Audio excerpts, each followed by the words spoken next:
entertaining. There we go. Going live. And we wait for the video. Although I'm not sure if we should be waiting for the video, but that's okay. We're live. Oh, yeah, we can see the preview. Hi! It starts with... Oh, I thought you say hi too. Don't you say hi also? I say hi, you say hi? We say hi at the same time, which is what happened. I'm Nick. I'm Jill. And we're HipStrings. Welcome to day 3 of the Base... Day 4. Day 4? Okay, you need to start doing this because I've messed it up twice now. It's in the title. I know. It's in the title. You can look straight ahead and find out. Do you know what day of the week it is? I can't read. It's Tuesday because we Okay. had tacos. Okay. And Taco Tuesday. Okay. So are we good now? I think so. So Day 4. So as another friendly reminder, Jill is doing them in order. So she will be able to let you know what she is spinning, but I am going to roll my comically large die, and it's also squishy, and figure out what I'm spinning today. Wow, that's rolling well. Ho-ho! 1-0. You're not supposed to tell them! 10! 10. Okay, repeating it again doesn't help. All right. Anyways, Show them what you're spinning. what? So I move the camera up now so that they can't see what I'm spinning. I have Don't make a big deal I have to about spin it. like this. Okay, so I'm spinning day 4, which is another hand-carded bat, and this is Supernatural, which is, if I remember correctly, it's merino wool, mulberry silk, silk lap, and tussa silk. Or no, sorry silk. So I'm splitting in half. And I'll make sure Nick's ready so I don't get a head start on him. The whole hope is that I would get a head start on you. And then we lean back and we spin. We lean into it. All right. I got to make sure I don't spin my And mic cord. I switched bobbins again. So the last thing on my bobbin is rumor. I don't know if you had this bobbin sitting here for me before on the couch, and I just did. never noticed it. Okay. So I was like, well, Jill must think I need to change bobbins soon because that bobbin just appeared, but apparently I just wasn't paying attention. That all 6 ounce. These are smaller bobbins. These are you have the lace flyer on. Okay. Because that's the flyer I had bobbins for. And those bobbins usually only carry about 4 ounces. So you will probably at one point have to. Well, eventually, yes, I will have to switch. Yeah, but... so probably halfway through it should be a good idea to switch. Yeah. But we are not halfway through yet because this is Base 12. So we're a third of the way.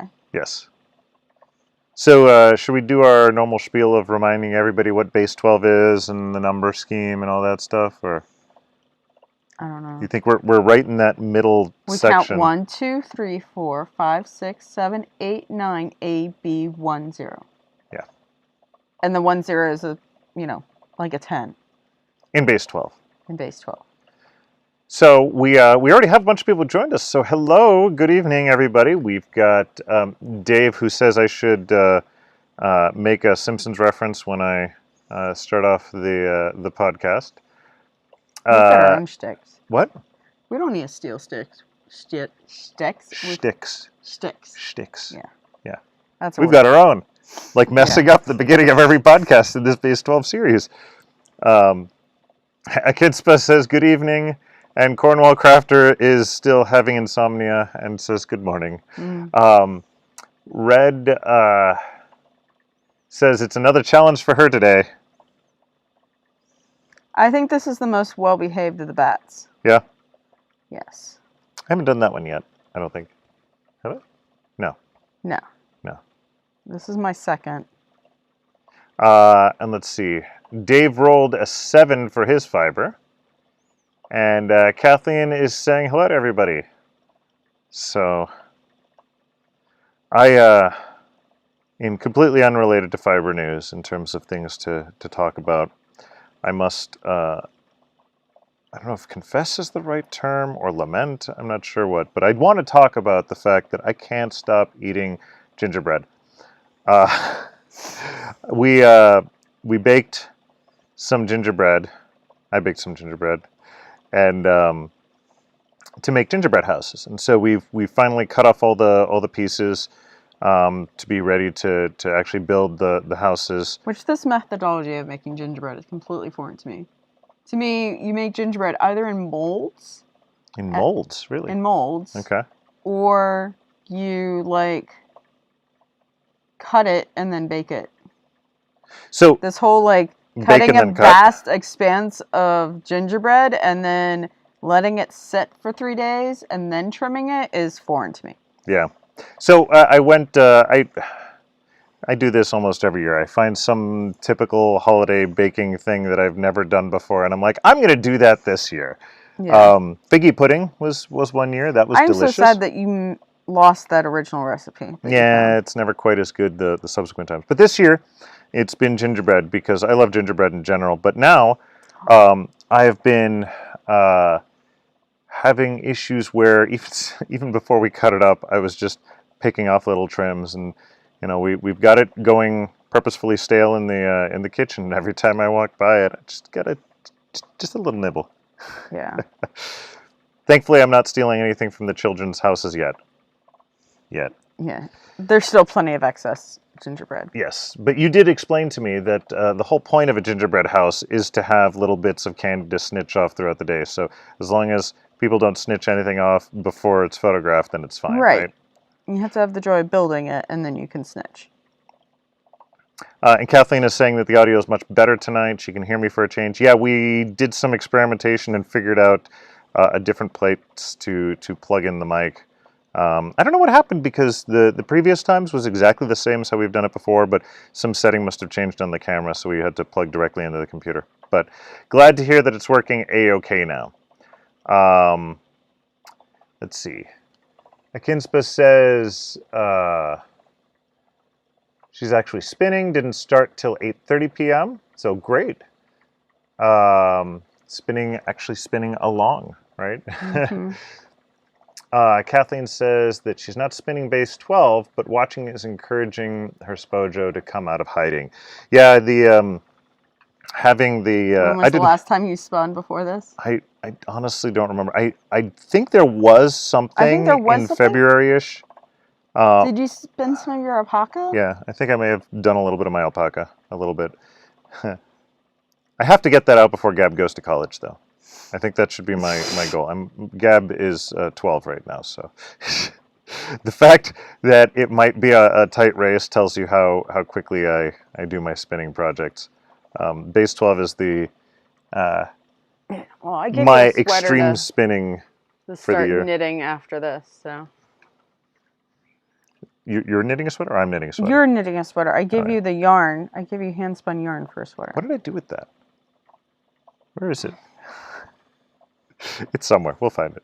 I think you gave it to me like... hanging there off your desk. Okay. Yeah, that's right. You did give it to me while I was trying to fix something on the computer, so... No, but there's the other sweater I want to knit.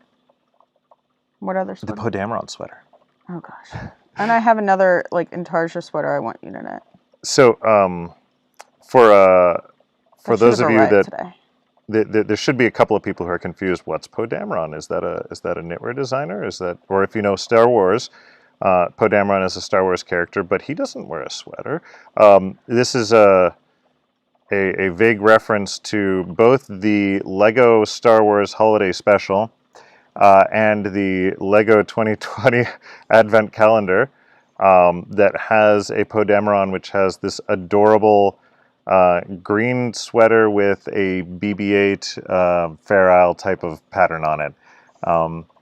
And so I decided, because the Podameron minifig is very much the minifig that represents Nick, I have to have that sweater also. And the only way for me to have it is to knit it. So that's happening sometime in the next 10 years. I guess I need to dye appropriate yarn for it. Yeah, that would work. Red is saying that she hopes we post some pics of the gingerbread houses. The method we did was the method her mom uses, and so her mom makes amazing gingerbread there's a creations. snap of her house on her Instagram, and yes, eating the gingerbread is a hazard of the project. Yeah, I don't think we went all the way. So the weird thing was, the instructions basically said wait for it to get all the way stale and then cut it. And I'm impatient, so I didn't. And I think that was better because the parts that went all the way stale as I was trying to cut them, they just cracked and it That's made what didn't made make it any difficult sense to to cut. me.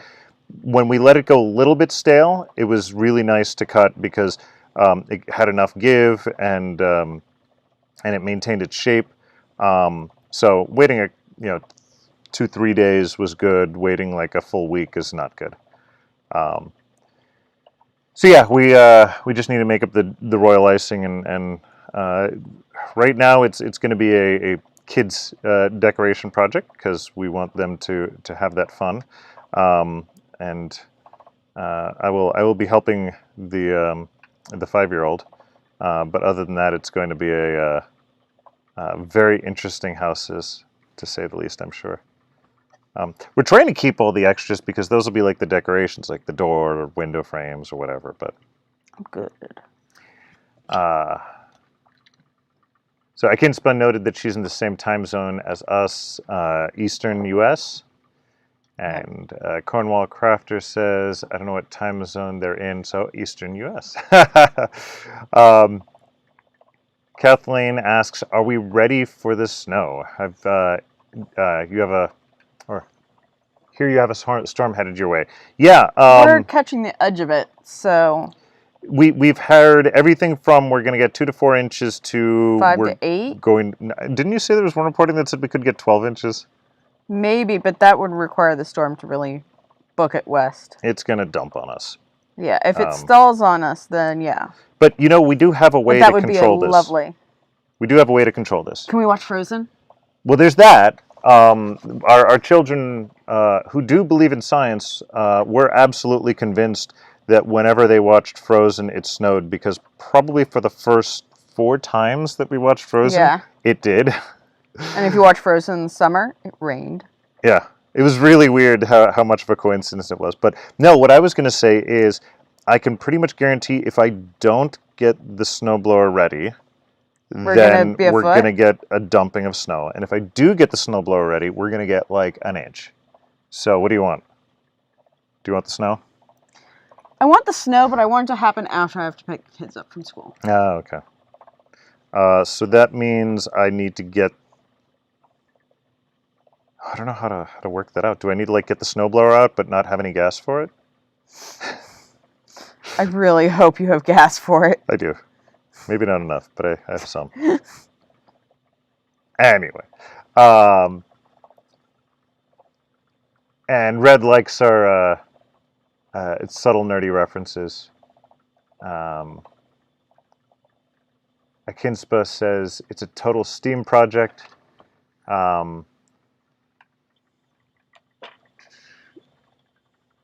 And then in terms of her weather, it's 7 to 8 inches for her at the moment. Supposed to be swinging towards Pittsburgh.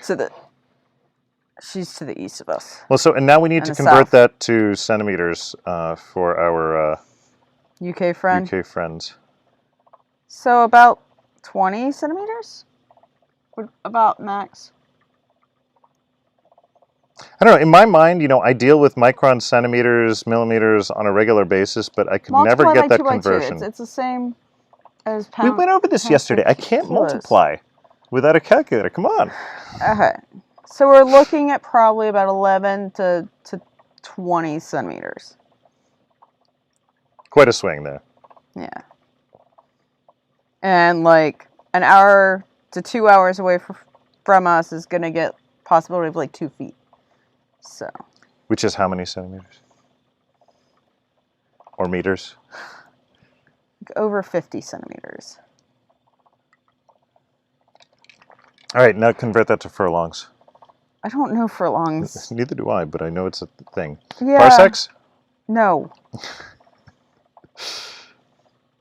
All right. At least we're using the fact that it's distanced properly. All right. Let's see. We've got some clarifications on... Yeah, Red is talking about the nerdy reference to the BB-8 sweater. They can suppose talking about the gingerbread houses or steam, absolutely. And then 2.54 centimeters is 1 inch. Oh. I'm way off. And Cornwall Crafter was saying it's okay. Her dad was an engineer in the 80s, so she works in Imperial. Kathleen had 8+ inches on Friday night and 2 more last night. She's ready for spring already. I hate to break it to you, but there's a little bit of extra time there. It's technically not winter yet. Although with global warming, who knows what's going to happen. Last year we had almost nothing in terms of snow. Yeah, that's why I'm really excited about the prospect. Like, our first snow of This the year was like Yeah. 4 inches, which was really super exciting. So we went out in the dark with the kids and played. yeah, Had an epic snowball fight. so I will take some heavy snowfall. Yep. Well, especially with the whole work from home thing going on right now, it works well. I mean, you always work from home, but I don't always work from home. well, yeah, when I do have to like go to the studio some point tomorrow. this is true. Grab things for shipping. Oh. Well, it's with forecasts like this that we are happy to have an Outback. Yeah. Our township is pretty good with snow removal, and then plus having an Outback. We rarely have issues as long as we stay local. And since the only place to go tomorrow is pick up kids from school. Let's see, and Red is saying, well, if y'all to the east are tired of the snow, you can send it back this way. We need it.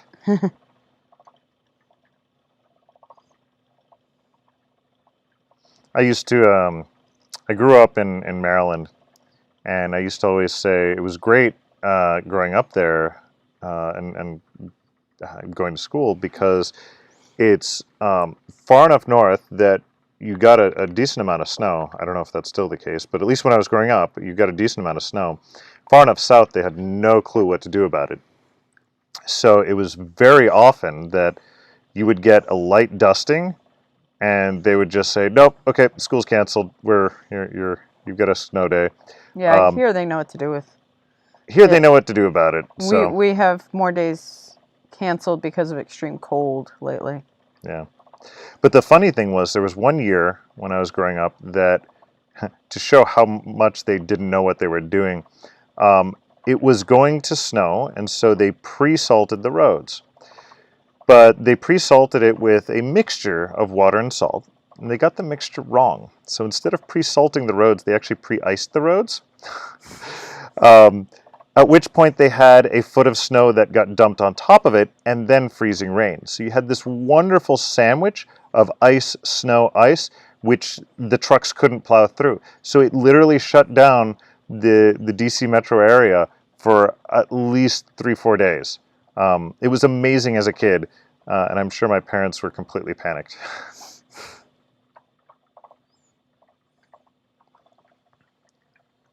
Let's see, what ad do we have? Okay, Colonel Crafter said they flood. She'd rather have the snow. Red says Outbacks are the only car, national car of Boulder. I have to say, you know, I'm really looking forward to the possibility of some point in time when Subaru decides that they're going to join Finally the future have an and EV? make an electric vehicle. Yeah. I mean, yeah, it's going to be problematic for long range. So if it was a hybrid or a plug-in hybrid, that'd be I'd be okay with that. But I have to say, the power and speed and I would love a plug-in Outback. That would make my day. yeah, everything that you can get out of an electric vehicle. Most of my driving I'll is never less buy than another. 10 miles a day. So. Yeah. I'll never buy another car that's not electric, I think. At least to some degree, right? Kathleen says, we usually don't have snows until January, February, but my guys are happily roaring around in the snowmobiles. It'll get old soon. Yeah, I've never been on a snowmobile. Although Gab was saying that she wants to go skiing. I want to go tubing. So here's the funny thing. Gab was like, I overheard her something when she was listening to her school, to her class, and she turns to me and she's like, "This is what my classmates do." And I'm like, "What?" "They go skiing." I'm like, "Do you want to go skiing?" "Yeah, but there's a pandemic." And I'm like, skiing is probably one of those few activities that I think is actually completely fine to do during a pandemic Yeah. because most of the time you have your face covered anyway because it's cold. Yeah. Um, And you're outdoors. you're outdoors. You are zooming by other people. If you're within 6 feet of somebody else while skiing, you've got a problem. Yeah. So I think there's a thing that, for like middle school kids in Pennsylvania, cheap lift tickets yeah, so that they can learn. my biggest concern would actually be getting the equipment right Yeah. now. But we'll have to figure out. I mean, the nice thing is Tubing. everything is there. There are places that are a a couple of hour drive away, so it could just be a day trip. We don't have to Yeah. do any hotel stay or anything like that. So that'd be nice. Unfortunately, the local tubing place that was like 15 minutes away shut down. Oh yeah. Yeah. So lots of love for Subaru on the chat. Yeah. Way to reinforce a stereotype, guys.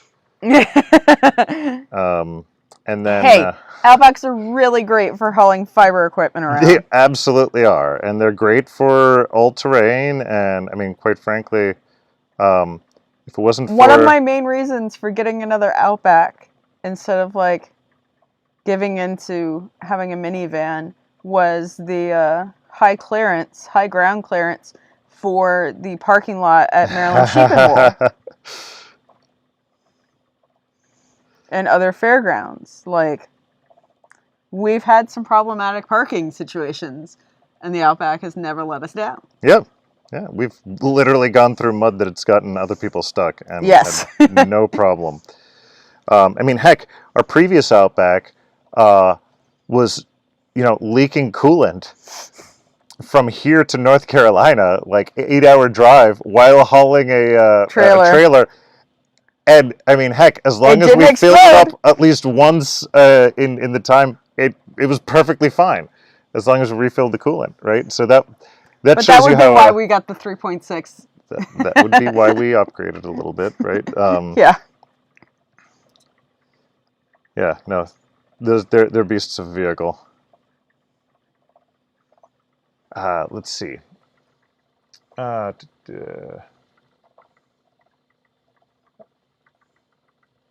Cornwall Crofter says, unless you are skiing in France, skiing in a t-shirt. Yeah, that is not an experience I would have seen. The only time, so I've been skiing once and snowboarding once. And my family is from Chile. And so when I went skiing, it was actually up in the Andes in the same place that the U.S. Olympic team ends up practicing their skiing during the summer. And it was absolutely gorgeous, and I could not get the hang of skiing at all. Yeah. It was absolutely miserable. My boots did not fit well. Yeah. And I gave up. Well, so the way that I tend to, with my single event of experience in both snowboarding and skiing, my general feeling was with skiing, it's a lot easier to stay standing up. But you're going to go in a straight line unless you really work at it. With snowboarding, very easy to turn, very easy to go where you want to go. Staying up is the challenge. So if I'm trying to go down quickly a mountain, I would much prefer to be able to steer than stand up. Because I'm going to go down the mountain one way or another. Mm-hmm. I want to make sure that I don't run into the trees. Maybe it's just trauma from watching. Are you done already? Yep. Right. Maybe it's trauma from watching too many Looney Tunes. All right, fine. Okay, you can read what people are commenting because I'm seriously like halfway through. Things. I should clean my glasses. All right.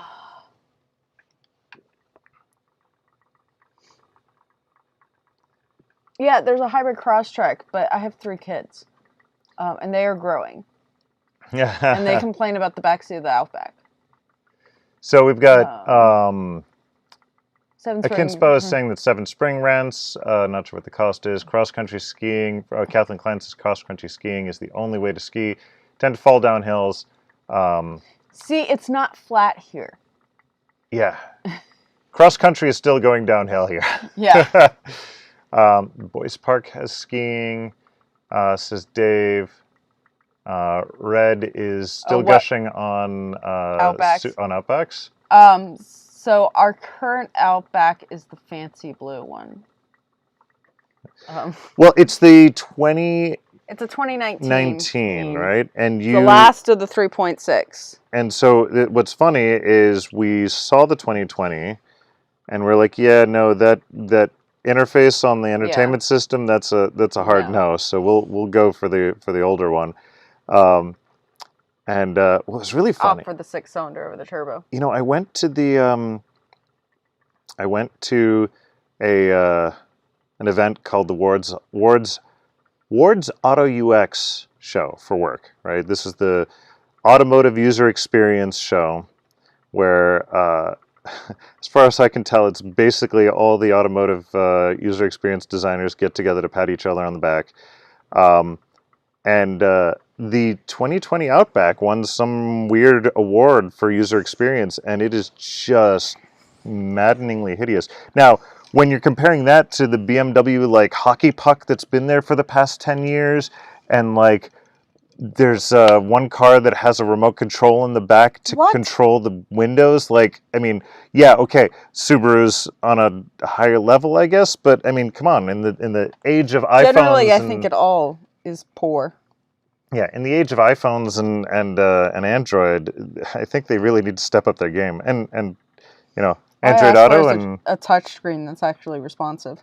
See, all I want. You're just asking for way too much. All right, off my soapbox. So yes, Red had asked what color is our Outback, and Jill had said blue. It's a fancy blue. Cornwall Crafter says, I spent 7 hours driving around one winter's evening, pulling people out of snowdrifts in her legacy. Parked at a 3-foot drift at the bottom of my drive. 12-foot Dave says, the secret to skiing for me is throwing yourself down the mountain. Trying to go slow is what gives me problems. All the control comes with speed. Okay. Yeah, I was on those, short bunny hills to teach people. There's some kids movie that has a pizza and French fries. No, it's the South Park episode where they're learning how to ski. Pizza and French fries. That's my Outback. Abyss Blue Pearl. It's pretty. Yeah, before we had a white one. Everybody has white Outbacks. Well, we've still run into a bunch of people with that blue one now too. Yeah. We find each other. There's another parent. There's another kindergarten parent who has the blue Outback, but I have the 6-cylinder. Red says white is the best. I don't know. I really like my blue. And Cornwall Crafter likes red or silver. It doesn't show the dirt. I personally very much dislike silver, but not because of how it looks, just because of the formulation from a paint standpoint. As a reminder, I work at a paint company, and right now I'm having some significant technical problems about the fact that people want silver cars. The fact that people want silver cars, and it is just... Can't go into the details, just... I really hate silver paint right now. And it wouldn't be so bad if people didn't want, like, this shiny flakes in it, which I didn't even notice that all these cars had until it became a problem for work. Yeah, mine has shimmer. Yeah. Yeah. You're spinning thin today. You know what? I like it. If it makes you happy. It does make me happy. This is probably why I'm... We'll just pick you a pattern where gauge doesn't really matter. Yeah. And all the points are made up. Yep. All right. See, Red says, nice. I've only had white ones. The sun here is more intense. And then she's saying that she's liking this bat more than she wanted to. See, this is what You know, now that you mentioned that I'm spinning thinner, I'm going to a chunkier spin, because consistency is what I don't go for, apparently. Yeah, so one of the things that I really like about Jill's work and the Base 12 spin along and a lot of our boxes as well, our collections, is it gives you a challenge, right? It gets you out of your comfort zone. It's very easy to just fall into something that you've done 100 times before, and you know it's good, and you know how it's going to Or spin. saying, oh, I don't like spinning Targi. We've only ever spun 100% Targi, but have you spun Targi Bamboo Silk? Because that's A very different and experience. lovely. Yeah. One of my favorite blends. Wow, I am really slow today. I'm just looking. Or there was a lot of fiber. I'm trying to give you an out. I don't need an out. I'm enjoying what I'm doing, and therefore I'm just going with the flow. And enjoying the company as well. Kathleen says her minivan is a nice gunmetal gray and it doesn't show the dirt. I will agree. We had a dark gray Accord, and that didn't really show dirt. Yeah. I've got a nice, my Bolt is blue and it doesn't really show dirt very much. No. My car needs to You wash. can tell when it's dull and it's lost its shine, but you can't really see blobs of dirt or anything. I might need to go to a car wash. Yeah. But they don't like the fact that I have a hitch and roof rack. Red got my points reference. Ah, good. And Kathleen loves Targi. So you have a fellow Targi lover. But Targi Bamboo Silk is better than Targi. Why is it better? I'm going to have to make you explain yourself. Targi is like trying to spin a sponge.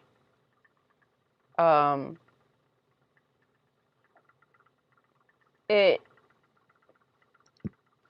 absorbs a lot of twist. And twist moves very rapidly through it. So it can be, if you're not really paying attention, and if your uptake's not right, it can really like get away from you very easily, or you tend to underspin it because you think it doesn't need as much twist as it actually does.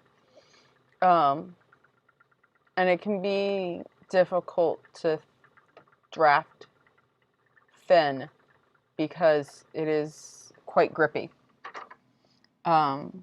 When you add some slippy fibers like bamboo and some tussa silk to it, it kind of interrupts that. It's not quite so spongy.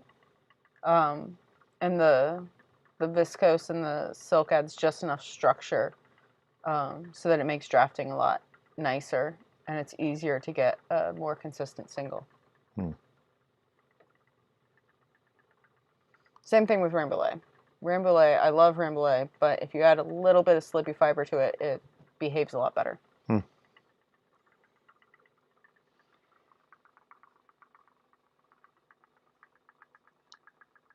Cornwall Crafter says she's never spun Targi. She can't get it there.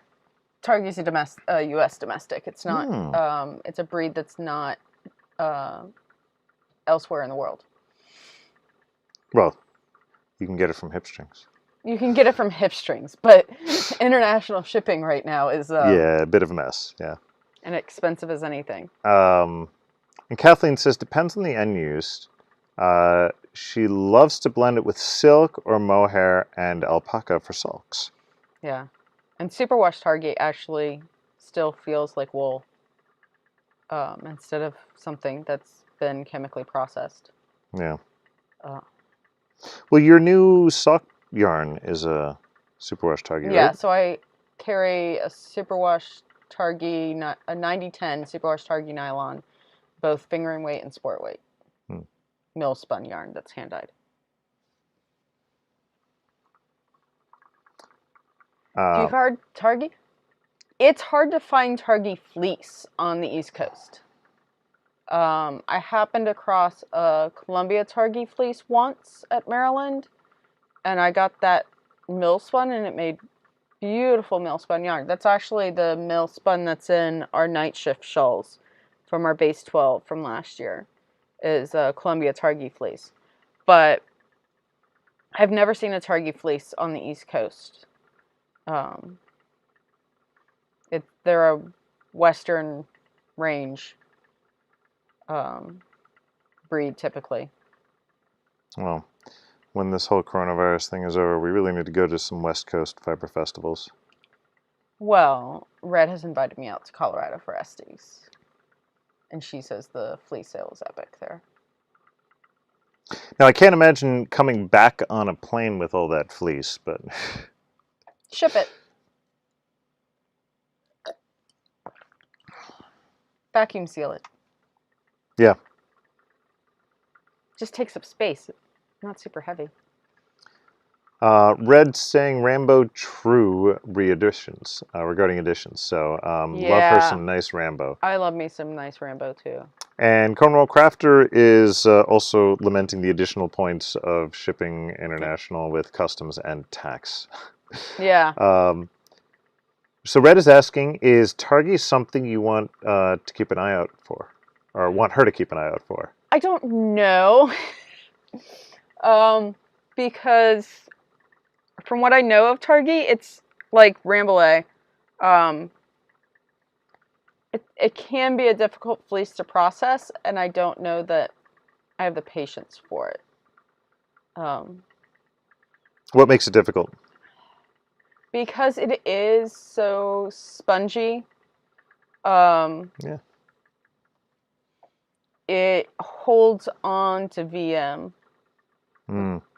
And it can be difficult to get a good scour on it without either stripping Or felting it. Making it too dry, or felting it, or making it so that it's difficult to process. So I've been leaning more toward, I'd have to see the fleece. Like, I know what Rambo fleeces look like. Or at least Rambo fleeces from East Coast. And I've decided I don't like processing. They don't go on my drum carder well. They have to be combed. I don't know if Targhee is perhaps a little bit better behaved than Rambouillet. So I'd have to meet the fleece first. Kathleen is saying, by the way, that we don't see fleeces over here because the Westerners hoard them. Apparently they're just that nice. Yeah. And Red is saying... there's huge markets for Targhee and Rambouillet, and a lot of those domestic wools now get used commercially. Ah. Yeah. Because they're the actual size flocks that you can actually do a clothing line from. Okay. Where do they all graze?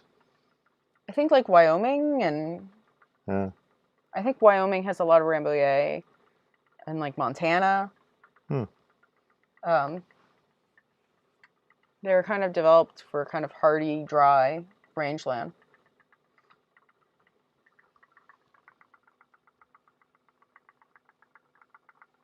We're having a wonderful conversation with Red here. Yeah. I'm trying to see. Red says, I've totally bought fleece, and even on a PG Carter, home on a United as my free baggage. I would only propose a coated fleece. You know me. After my experience this weekend, I might be a coated fleece convert. I know that like some breeds you just can't coat, but I'm getting won over to coated fleece. I may have had a fleece this weekend that I was trying to clean. That usually my wash process is a cold soak overnight, then a hot scour with Beyond Clean, and then 1 or 2 rinses, and that's it. This fleece, I think I had to do about 6 rinses. And then I wasn't still getting as clean rinse water as I'd like, but it was a fleece that wasn't coated. It had a lot of VM in it. It's not going to be anything I can card for bats for the shop, so it's going to have to be a personal project fleece, and I can deal with a little bit of dirt in my, this is like sand kind of dirt, not big dirt. I will deal with dust and occasional twigs. That's like when I So when I'm spinning my alpaca. Even though you washed it, I think you washed it. And yeah, and then you carded it into some wonderful your bats for me. alpaca is not washed. Okay. Well, anyways, I should wash it. you carded it, and a ton of dirt came Yeah, well, out. that's alpacas. Alpacas are filthy. And then, even as I'm spinning it, like I'll spin and then I'll stand up, and my entire lap is just covered in dust Yeah. and twigs and stuff, and I didn't even notice it as I'm spinning. I know. I was for a moment being like, oh, I can't wait to go to the Fleece Barn at Maryland in 2021 and stuff. And then I remembered today that there is no Fleece Barn for Maryland 2021. Why not? It's virtual. They already canceled. Oh, So. well, that's probably for the best. I mean, Maryland happens early in the year. Yeah. So. No, this was. You got to read what they're saying. Sorry. The people in the recording don't see the text. Dave was asking if this fleece I washed this weekend was as bad as the fleece to shawl practice fleece. We got a practice fleece for sheep to shawl one year. That was a black Romney, which you're supposed for this particular sheep to shawl, you're spinning in the grease. And this fleece was impossible and filthy. And I made poor Meredith cry by her trying to card it on hand cards. Oh.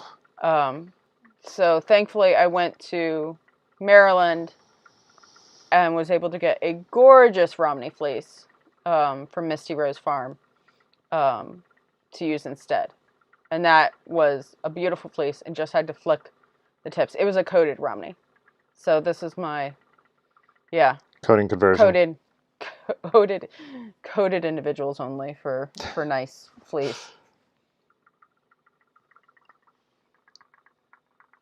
Kathleen says, bison's the filthiest fiber of all, bar none. Huh.